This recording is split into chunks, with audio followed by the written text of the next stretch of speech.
Mode of vibration in closed organ pipe. देखो ये closed organ pipe में एक साइड इसकी क्लोज होती है और दूसरी ओपन होती है। अब अगर हम फर्स्ट मोड ऑफ वाइब्रेशन की बात करें तो देखो जो क्लोज साइड है यहाँ पे बनेगा नोड और ओपन साइड में बनेगा एंटी नोड। अब देखो मिनिमम पॉसिबल वैल्यू क्या है स्टैंडिंग वेव बनने की, यहाँ पे बन रहा है नोड, देखो ये नोड है। एंटी नोड फर्स्ट वाला कहाँ बनता है, λ/4 पे, मीन्स इतनी वेव बनेगी। तो देखो ये वाली वेव बन रही है यहाँ पे। एल की वैल्यू आ जाएगी λ1/4, यहाँ से λ1 की वैल्यू ये आ जाएगी। फ्रीक्वेंसी निकाल देंगे, फ्रीक्वेंसी कैसे होगी, V/4L के बराबर। इस फ्रीक्वेंसी को हम कहते हैं फंडामेंटल फ्रीक्वेंसी, और जो साउंड प्रोड्यूस होता है उसे हम कहते हैं फर्स्ट हार्मोनिक। अब सेकंड मोड ऑफ वाइब्रेशन की बात करें तो सेकंड पॉसिबल वैल्यू क्या होगी स्टैंडिंग वेव बनने की, इस तरफ बनेगा नोड और दूसरी जगह एंटी नोड। ये नोड है, ये first anti node, second anti node कहाँ बन रहा है, 3λ/4 पे, मीन्स कौन सी वेव बनेगी, यहाँ से लेके यहाँ तक। तो देखो यही वाली बन रही है यहाँ पे। और कैपिटल एल की वैल्यू किसके बराबर आएगी यहाँ पे, 3λ/4।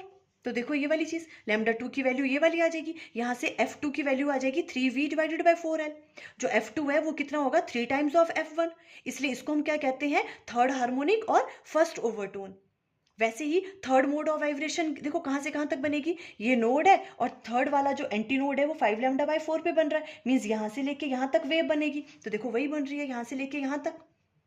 जब इसकी फ्रीक्वेंसी हम कैलकुलेट करेंगे तो f3 किसके बराबर आएगा, 5 टाइम्स ऑफ f1। अब 5 टाइम्स ऑफ f1 है, इसलिए इसको हम क्या कहते हैं, फिफ्थ हार्मोनिक, और इसे हम क्या कहते हैं, सेकंड ओवरटोन। तो देखो आप देख रहे हो जो भी इसमें इवन हार्मोनिक है वो इसमें मिसिंग है। देखो पहले फर्स्ट हार्मोनिक था, फिर थर्ड था, फिर फिफ्थ था, उसके बाद सेवंथ हार्मोनिक आएगा। तो कभी कभी एग्जाम में इस तरह से भी क्वेश्चन पूछ लेते हैं कि जो इवन हार्मोनिक्स हैं वो क्लोज्ड ऑर्गन पाइप में मिसिंग होती है, आप उसको प्रूव करो। तो आप इस तरह से करोगे। वैसे Fn किसके बराबर आएगा, 2n-1 ऑफ F1, इसे हम कहेंगे 2n-1th हार्मोनिक। फुल एक्सप्लेनेशन की वीडियो का लिंक स्क्रीन पे आ रहा होगा। Thank you.